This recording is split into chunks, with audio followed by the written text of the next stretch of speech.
Thank you. I'm just going to start off and give a brief introduction of how we came to where we are right now with post-secondary education issues in BC.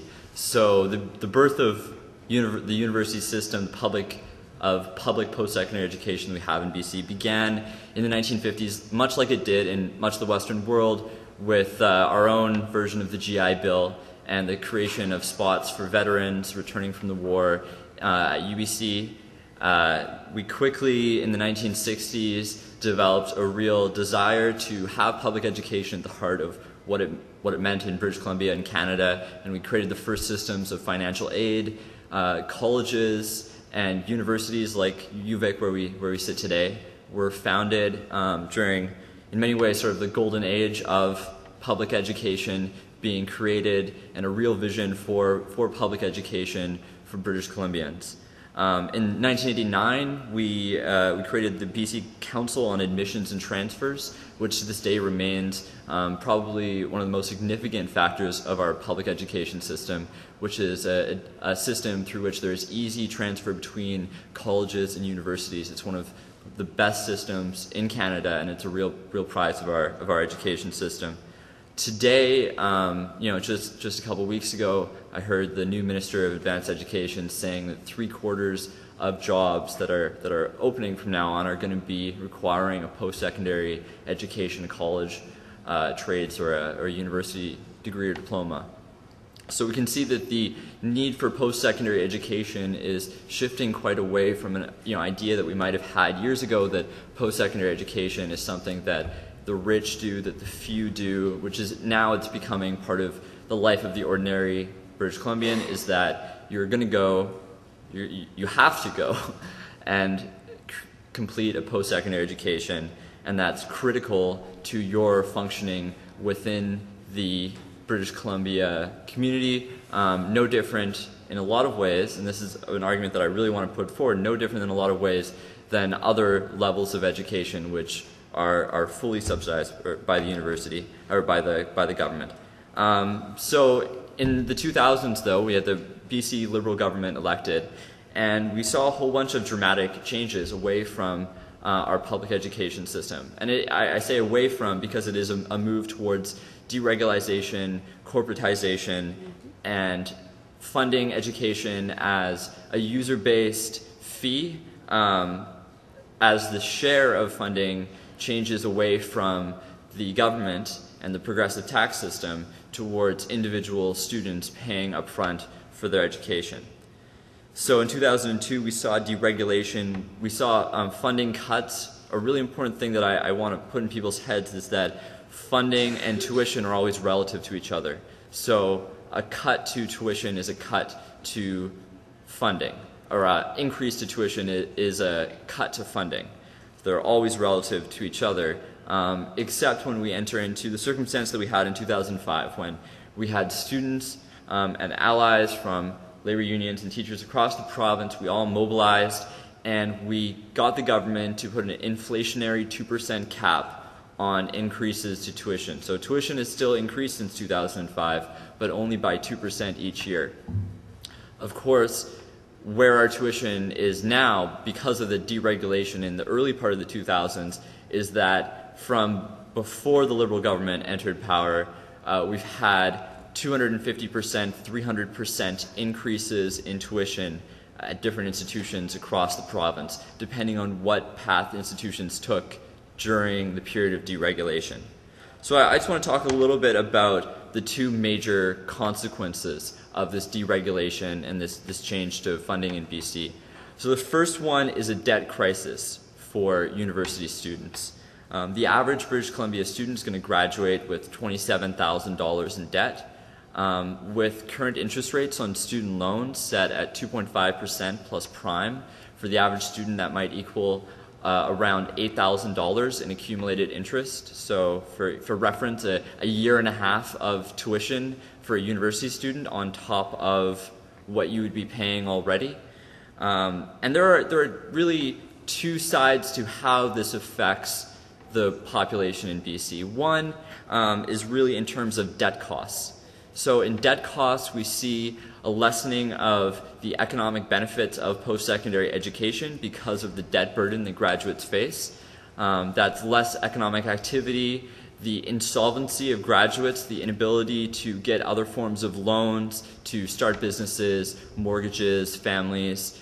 And then on the other hand, we see debt aversion. So debt aversion is people avoiding going to university or college because they're afraid of taking on debt. Like, this is something that disproportionately affects lower income families, particularly families where they have had issues with debt during their lifetime, or they have not gone to university or college. Their parents have not gone to university or college. So the debt aversion is definitely a negative impact on the most vulnerable British Columbians, the most already impacted by poverty. And then for people that do enter university, we see that people are choosing not to go on student loans. If we look at university students who don't have their parents paying for their education, that's over 80%, half of which choose to, or I should say 53% post-secondary education students choose to go on student loans.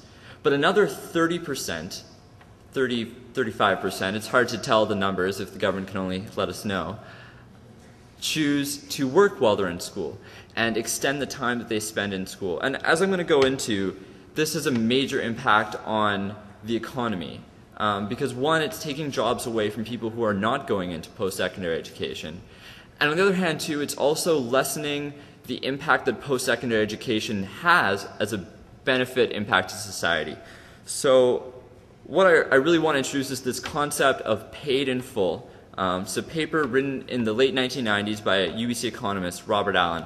And essentially the argument, very simple economic argument of why we should be funding post-secondary education fully, is that on average, post-secondary graduates will be earning more income. On average, it'll be around $850,000 of increased income over a post-secondary university student's lifetime as a member of the workforce, paying taxes. You can imagine what chunk of that average $850,000 would be going into taxes. And then for college graduates, it's around $150,000, $200,000 of increased income. So when we consider that all of this increased income over the lifetime is taxable, and then we look at the cost of, well, what does it actually cost us to provide a post-secondary education? It certainly doesn't cost us $100,000. It costs us, $30,000, $40,000 for different degree programs. So if we're looking at how much we're getting out of it as taxpayers, what is the increased benefit that you're going to be paying through the progressive tax system? And what is the actual cost up front of paying for the education? It's insignificant. 10% even of the increased taxes that the person will be paying over the lifetime. So that's a mantra that I really want people to go away with, is that post-secondary education is paid in full. And the current way in which we pay for post-secondary education with a chunk paid through tuition is essentially asking post-secondary education students to pay twice. Because we're going to pay up front right now when we're least able to, and then we're going to pay later on through the progressive tax system. And I think one thing that we're all talking about quite a bit is this progressive tax system. The question is always asked, well, how are we going to pay for things? How are we going to pay for things? But we can all look at the numbers. We can all look at the economists, the statistics. They all back up that simple argument that if we invest properly in education, and I say invest, then all of that money comes back into the system later on. It comes back increased. Like, we're increasing our ability as a society to generate wealth, to provide services, and to care for each other. And so we need to start seeing government as an intergenerational exercise, and not just a 1 year at a time, 2 year at a time budget cycle. Because I cannot go into an office with a minister and say, pay for all of our education right now. Because governments right now are seeing only what is in front of them. They're seeing, oh, well, if we were to pay for education as we should, we would look terrible. We would raise the deficit, we would raise taxes, and we cannot politically afford to do that. But what we need to do as a society is generate the political will that all these levels of education are paid in full, and we start creating that intergenerational program of investing in ourselves and investing in our children, in our students right now, and in the future of British Columbia. And I just want to say one more thing quickly, which is to address the funding crunch which is happening. So as all these situations of debt and debt aversion are going on, we're also seeing that government is not even matching the tuition freeze that they've created. And we're finding that our colleges and our universities are falling apart, literally falling apart at the seams. Because, as Jessica pointed out before, funding for capital has essentially disappeared. Funding for many different services within the university have disappeared. And I'm just going to give you an example. At UVic right now, we're going to have the 2% inflationary increase on our tuition this year. But we're also going to be facing 1.5% cuts this year, which will mean that quite a few sessional positions won't be renewed. Over the next few years, we're going to see this continuing from what we're just hearing from the university this last few weeks. And we're going to be seeing the cuts go from being not just the simple non-renewal of certain positions towards actual cuts of positions. And we're lucky. In a lot of ways, UVic, UBC, and other big universities are lucky because when the government deregulated tuition, they raised our tuition a whole bunch.